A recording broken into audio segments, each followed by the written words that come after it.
Good morning. Thank you for joining our live webinar, live Q&A on child maintenance, child custody, and any matter relating to family law. We have integrated with our team some additional tools which is readily available to everyone, whereby you can call in and pose a question using the Zoom platform. Your face won't appear, only your voice. And if you feel like interacting in that specific manner, please use the link. It's on the screen, www.abdurauf.co.za/Zoom. Once you go to that link, it will ask you for your name, surname. You could even use a fictitious name or surname if you want to. Email address, telephone number, and a province, and your consent to your voice being used on the videos. And nothing else will appear on the screen other than, or on the video other than your voice, and we can interact. You can ask me questions, I can reply, and you can pose additional questions and we can engage. That is the one option, making use of the Zoom call. The other option is obviously making use of the Advocate Mohammed Abdullah Facebook page, whereby you can pose a question right there. Therefore, if you have a specific question regarding child custody, child maintenance, let's unpack it. You want to apply for child maintenance, you want to apply for deduction, the other party is not paying child maintenance, the other party is not following the court order, you want to suspend the court order, the minor children are now adults, you still asked to pay, should you still pay, and so on. The other party is earning more money, you're earning less money, etc. Child custody, you want to have contact, or you want to refuse the other party contact in the child's best interest. The other party does not want to agree upon the minor child obtaining a passport, to relocate, consent for the high school, consent for the primary school, consent for medical procedures, and so on. So those are issues relating to child custody. If you have any of those specific questions, you're welcome to pose it either via the Zoom line, which I invite you to quickly register and call in. Alternatively, via the Facebook Live page. On the screen, we have a whiteboard. You can all see it. It's over there. Yeah, that's right. There are a few basic questions, and if you have any additional questions, I can add to it, and we can deal with it either via the Zoom line or via the Facebook Live Advocate Mohammed Abdullah Facebook page. So feel free to do so. I think the sound is fine. If there are any problems with that, please let me know via the Advocate Mohammed Abdullah Facebook page. Let us begin. The first question, which I generally, most of the time, have to answer, is that of how do I apply for child maintenance? And that is so despite the internet being full of data, full of information, but obviously no one learns this information before the time, and I do not expect anybody to know it. And we all know that legal jargon, legal articles on the internet are very complicated. I myself, when I read some articles on the internet, find it sometimes more confusing. I do not get the answer. Some websites, they use articles as a means of obtaining viewership to the websites, but the articles are not necessarily that good. There are better articles out there, but some articles are very well written and explains the situation very well. But unfortunately, we are not born with this knowledge in our brains on how to apply for child maintenance, how to deal with a court matter, and that is where we come in, and we like to answer those specific questions. So on our website, ourlawyer.co.za, there's a lot of data regarding that. And today we have a video, and we can hopefully deal with all of that. Okay, I see a live question.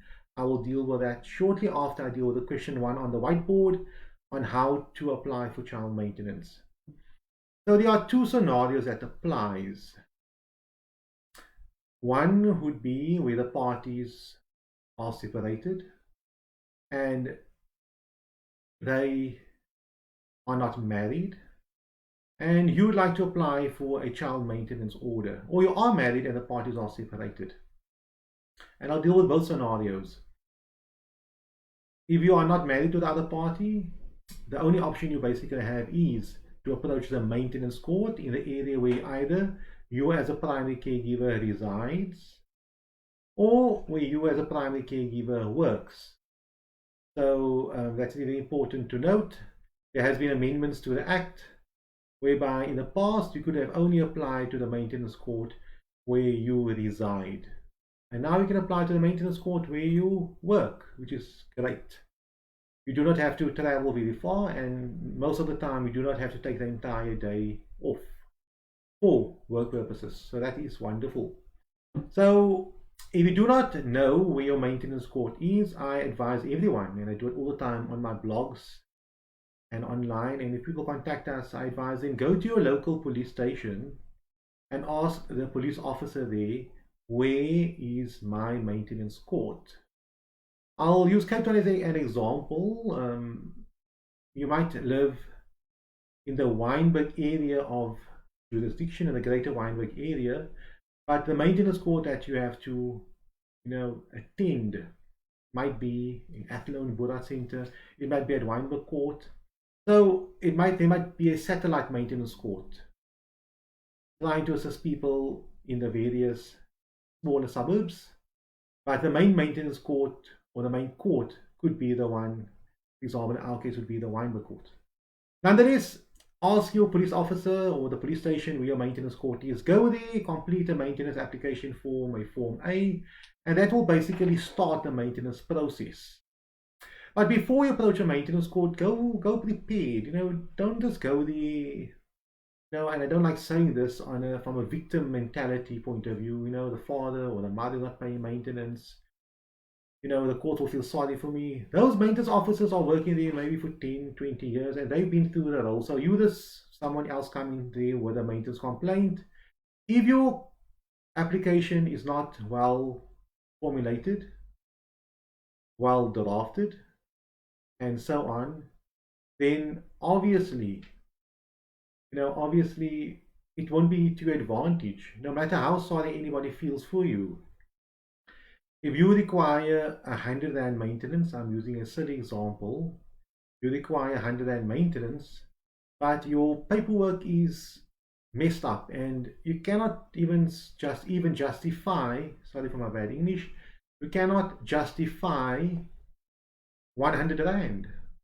You do not explain to the court in your application form how does the amount of 100 rand, what does it comprise of?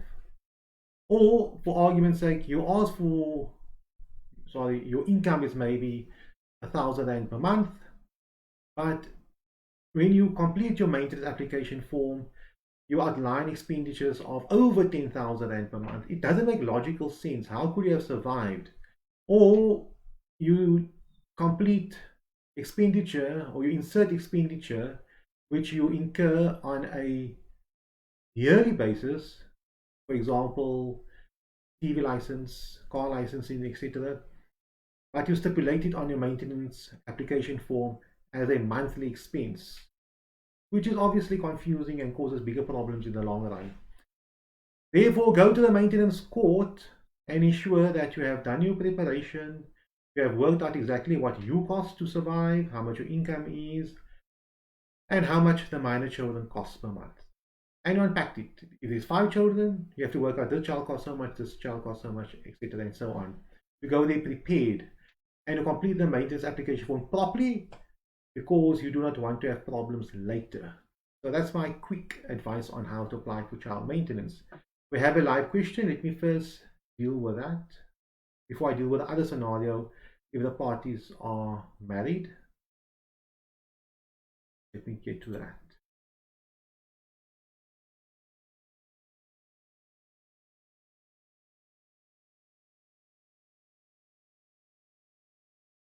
I got so many windows open in order for us to stream this. So let's deal with this. Call it live 1.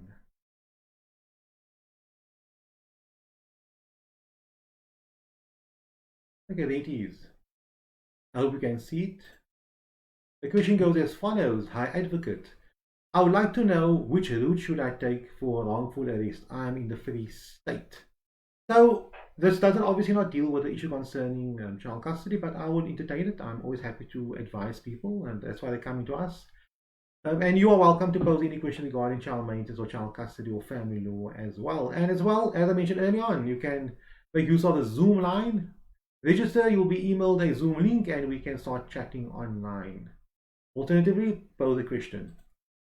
So, wrongful arrest, if you have been wrongfully arrested, and obviously you're released now, you would have suffered some type of damages, like, inconvenience, humiliation, loss of income, etc.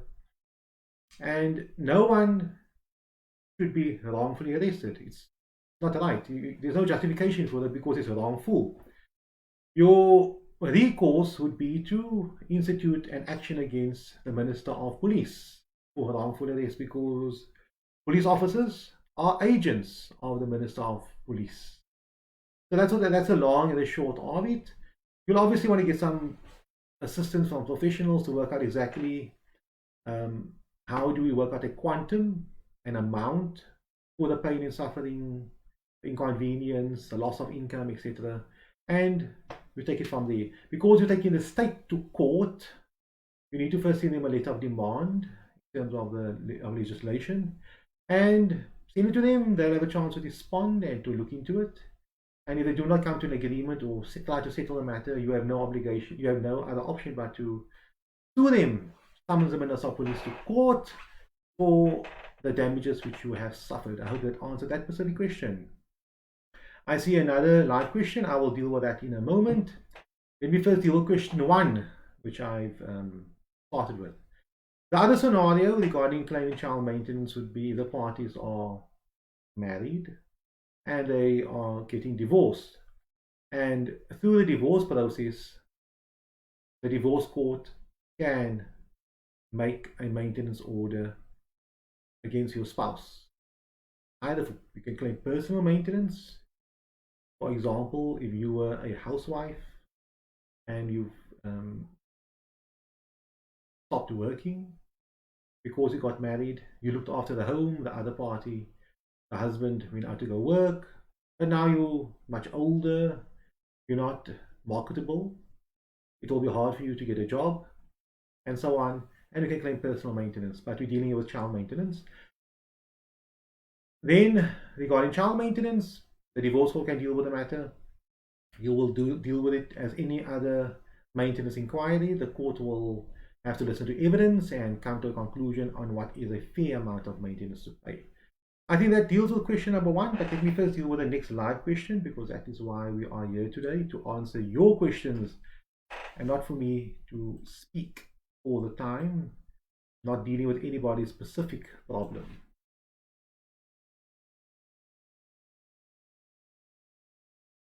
Let's copy this, number 2.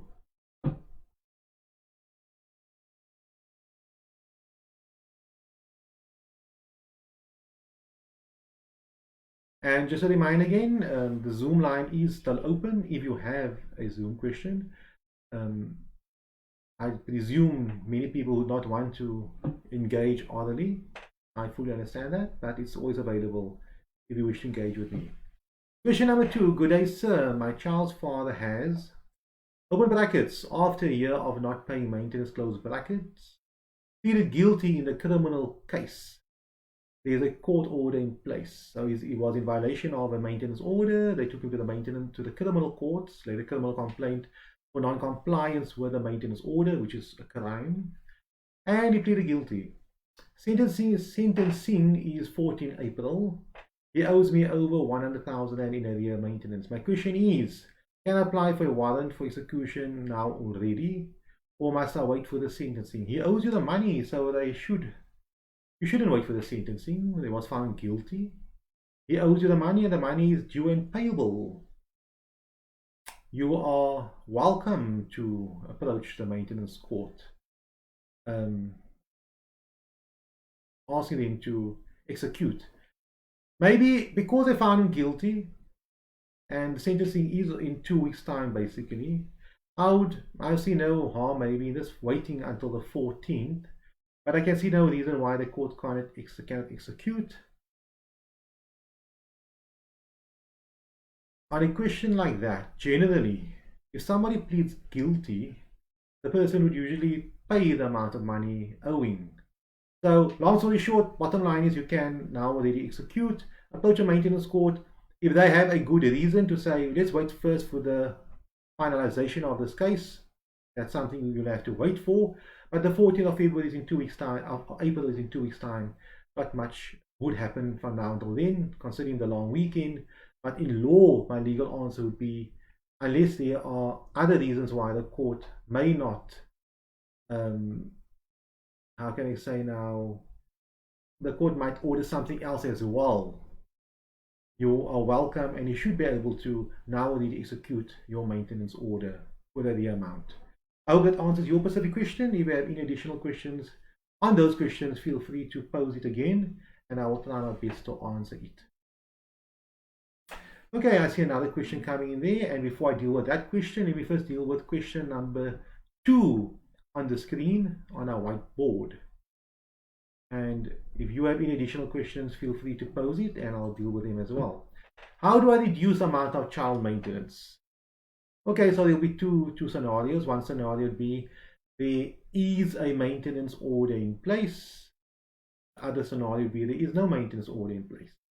Maybe deal with the second scenario first. If there is no maintenance order in place, I strongly advise you, before you reduce the amount of maintenance you have to pay or you agree to pay, please consult with the other party, come to an agreement, work something out, as to avoid the other party from approaching the maintenance court, saying that you're not paying the child maintenance.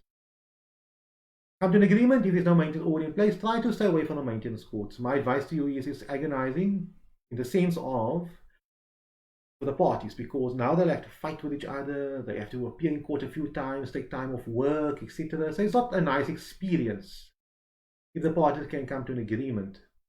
If they cannot come to an agreement, what can they do? They must go to the maintenance court. The same way, if you fall ill, nobody wants to go to the doctor or to the hospital, but if you have to go, you have to go. So the best thing to do would be to avoid going to the hospital in the first place and try not to fall ill. Okay, so that's the one scenario if there is no maintenance order in place. If there is a maintenance order in place, you'll have to approach the maintenance court. Even if the maintenance order is a high court order, you can still approach the maintenance court. Even if it is a divorce order in the divorce court, in the local divorce court, in the magistrate's divorce courts, or a maintenance order granted in terms of a parenting plan in the children's court. Any of those orders, any maintenance order, no matter what the court, can be heard, overruled, set aside, changed, increased, decreased, whatever you want to call it, in the maintenance court. So how do I reduce it? You approach a maintenance court for good reasons. You have to have sound reasons. You cannot say I do not want to pay.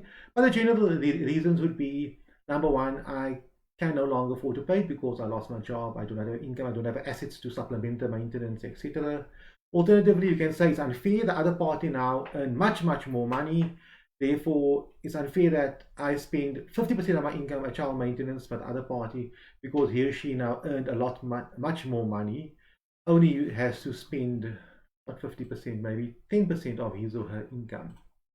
So that is something to look into. You'll have to have very good reasons, and I'm certain your reasons would be sound and justifiable. If it does not run along the lines, for example, I do not want to pay.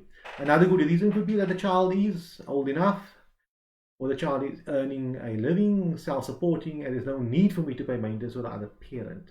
That would usually apply if the maintenance order says that maintenance is paying until the child is self-supporting, etc. Now the child is no longer self-supporting after he or she turned 18 years old, but he's still studying or she's still studying university, so maintenance must still be paid.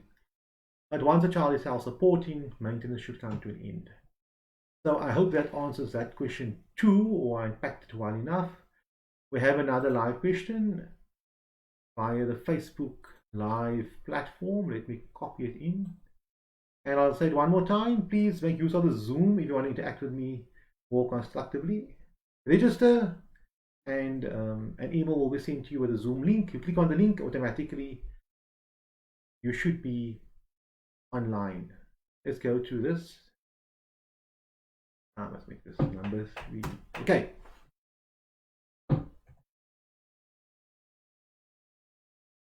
There we are. The third question via Facebook Live. How do you deal with a party who is hiding assets to avoid paying spousal or child maintenance? Now, the end part of this game, so it's a game, I would call it a game, because he or she is playing a game by hiding assets. The end part of this game would be what can be presented at the court. You may have an assumption, a presumption, or you might believe that the other party is hiding assets away because you know the other party, you've lived with him or her, you guys have a relationship going for many years, etc. So you know, you spoke and you saw. But now you know it comes to the maintenance court procedure, he or she is now hiding assets, etc. But we all know if you cannot prove that assets are being hidden away and you cannot prove an amount, you will not get the amount you're asking for. How can the court say the other party is saying his money hidden away somewhere else? I do not know where the money is. I do not know the amount of the money. I do not know the nature of how the money came about. But the person that's being accused of hiding money away says that money is non-existent, is not true. Can the court thumb suck and say, I think there is money? The court can't make decisions like that. It was on appeal. The appeal court will say, but where was the evidence? You can only make a maintenance order based upon evidence presented, either admitted.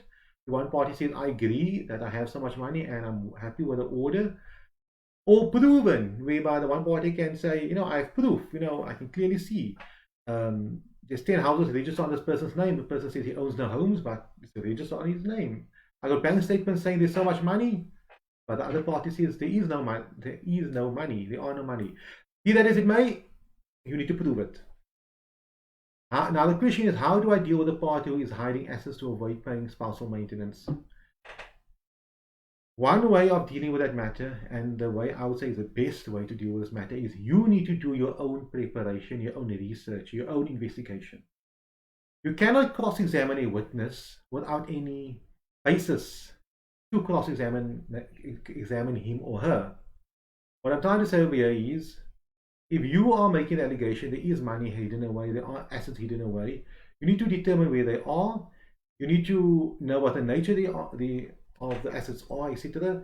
And on that basis, you can now cross-examine the other party. Or by obtaining a limited amount of information regarding other parties' affairs, you can now use that as a seed on how to attack and probe into the other parties' affairs, either in court or by correspondence or by in the maintenance inquiry, etc. But if the other party does not disclose, you can try as hard as you want on the witness stand, cross-examine this person. If he or she does not disclose any form of income or what you are alleging he or she is hiding, it will be taken as unproven, and what can the court do about that? The court will not find in your favor.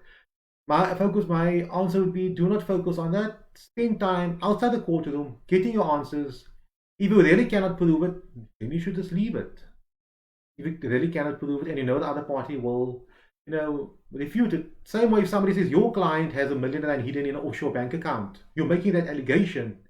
Sorry, the other party is making that allegation saying your client has R1 million put away in an offshore bank account. You never saw it, you do not know which account it is, which country it is in, etc. But all that you know is that the other party told you something like that and you believe it, and that it is now R1 million there. Other party says, I didn't tell him or she that, and I do not have R1 million. What must the court do? Does the court now believe the other side or believe your client saying he or she does not have the money? So I hope that answered that specific question. And if it did not, please feel free to pose an additional question. I do not mind answering that. Okay, I see on the Zoom line we do not have much movement. And I have 2 more questions which I want to deal with. So let me deal with that first. And while I'm waiting for someone to join me on the Zoom line, I will deal with my third question, pre-submitted question. How do I get full custody over my child? Now, the problem, it's never a problem, The difficulty I sometimes have is that people, clients come to us and they use the word custody all the time. And they say, how do I get full custody? I want to have full custody. Or the other party has custody. Or I want to take the other party's custody rights away. But they confuse custody with guardianship. Or they use the same term for both scenarios. Custody deals with the day-to-day caring of the child. Like, where would a child stay during the week? Then you have custody over the child because you are caring over the child. Guardianship relates to the legal aspects of a child's life. For example, application of a passport, relocation, leaving the country, school applications, medical treatment, getting married at a minor, if the child is a minor, getting married, and so on. So that's where a guardian comes in, the legal aspects of a child's life. It's possible for a parent to have no care and contact rights at all, no custody rights at all, but can have co-guardianship rights over the child. So he cannot see the child, but he can specifically have a decision regarding what school the child goes to, should the child apply for a passport, etc. So that's very important to know. So how do I get full custody over my child? I use that specific phrase because that's a term being used. My question to you first is, what's the factual thing? Are you exercising full custody? Is the other party missing? Is the other party out of the picture? If the other party is out of the picture, then what are we discussing here? You already have full custody and you are exercising full custody over the child. So there's no need for us to unpack it or take it further. However, if there are disputes or there are issues involved, etc., then I would obviously say under those specific circumstances, you need to have a court order affording you sole custody rights over the minor child. Obviously, that makes logical sense.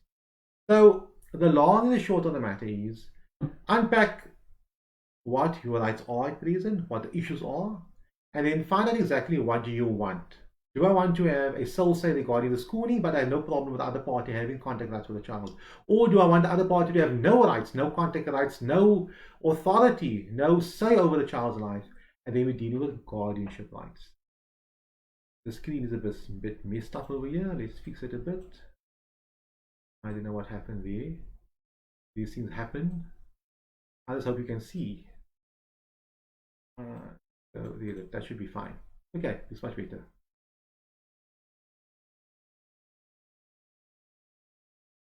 Get this thing going. All the screens on my screen. We're on Zoom. We're on Facebook Live. We're on this broadcasting software. We're everywhere.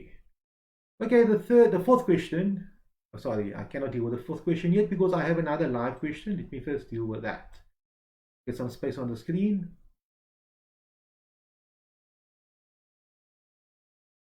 So this is a follow-up question from the second question. So I'll just copy it underneath that question. We can all be on the same page and take it from there.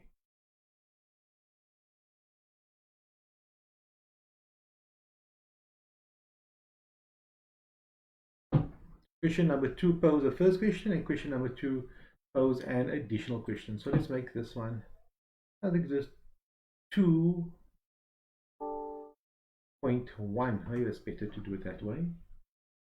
Okay. The question goes as follows. Thank you, advocate, for answering my question. So we're dealing with a scenario. Let me first deal with the first scenario so we can get back to that question.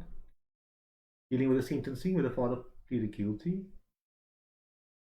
So the father is in arrears of 100,000 and is being sentenced on the 10th of April. He pleaded guilty to that. Now there's an additional question. Thank you, advocate, for answering my question. I have another question. The father said he is going to apply for a reduction in child maintenance. So there will now presumably be an investigation, but until such time as a new amount has been court ordered, he is liable for the amount of the current order, right? My question is, if at the hearing on the 14th he gets a suspended sentence, he will go to jail if he does not start paying maintenance immediately because he has not paid anything yet, ever after the guilty verdict at court. Sorry about that. So I do not know what the criminal court will decide. Usually it's a suspended sentence.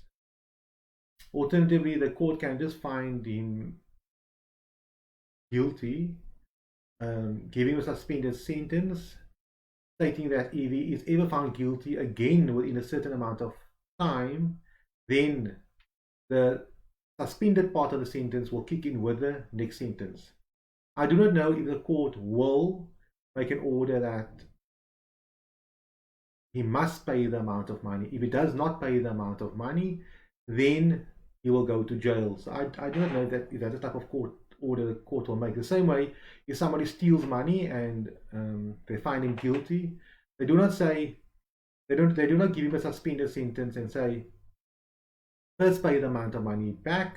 If you do not pay the amount of money back, you will go to jail. Generally, it is you're found guilty. If you are found guilty again, the suspended part of the sentence will be coming to operation. So basically, the court finds you guilty. They sentence you for 3 years imprisonment, direct imprisonment, suspended on condition that you are not found guilty again of violating the maintenance order. I would say, because this question is academic, which I appreciate very much, see what happens on the 14th. Based upon what happens on the 14th, then you can apply your mind as to how to deal with this matter going forward. If there are assets available and there is money available to be attached, etc., then follow that route. You should not be too much concerned about the criminal aspect of it, because he is found guilty, and you will know for a fact if he does violate the court order in the future, the court will find him guilty. I think the issue now is basically, firstly, getting the money which you are entitled to, the 100,000 rand, and the second issue would be that of a reduction application, which he must still file. And once he files it, then we can deal with it then. I cannot preempt.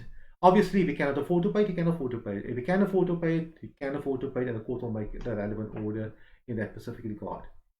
I hope I answered that question, and you're welcome to pose any additional question. Question number 2, I'll be happy to answer that. And I'll have to do the last question here, unless I get any Zoom call-ins or I get any Facebook live additional questions. How to get more contact with my child? Interesting question, something which is extremely relevant. Firstly, if there is a court order in place and the other party is saying, no, we stick to the court order, unfortunately, you'll have to approach the court for a change in the court order, for variation in the court order, and you have to convince the court that it will be in the child's best interest for a change in the court order for you to have more contact. So if you are having contact every second weekend, you might say, no, I'm having contact every second weekend, but I also want to have contact in the midweek as well. Or I would like to have 50-50 now, because I have now moved closer to the child's school, closer to the mom's place, etc. And based upon that, I think 50-50 contact can work, or the child is older, etc. So I hope that answers that specific question. If there is no court order in place, then the parties will have to come to an agreement regarding that. Okay, I see no additional questions. I think I dealt with all the 4 questions on the screen, and I dealt with all the questions of the posed live. There has not been any Zoom question, but please do me a favor, register on www.updateof.co.za/Zoom now. You'll get a registration link, and at our next Zoom webinar, you can make use of that link. We're not changing that link for the next 2 or 3 weeks, unless we find issues regarding not doing so. And then you're welcome to call in immediately once I go live. I hope you have a wonderful long weekend, a safe Easter weekend, and I hope to see you guys soon. Take care. Thank you very much. You're welcome for your, I see another comment saying, thank you very much for your time, sir. You are welcome, and I hope you have a lovely day further. Thank you very much.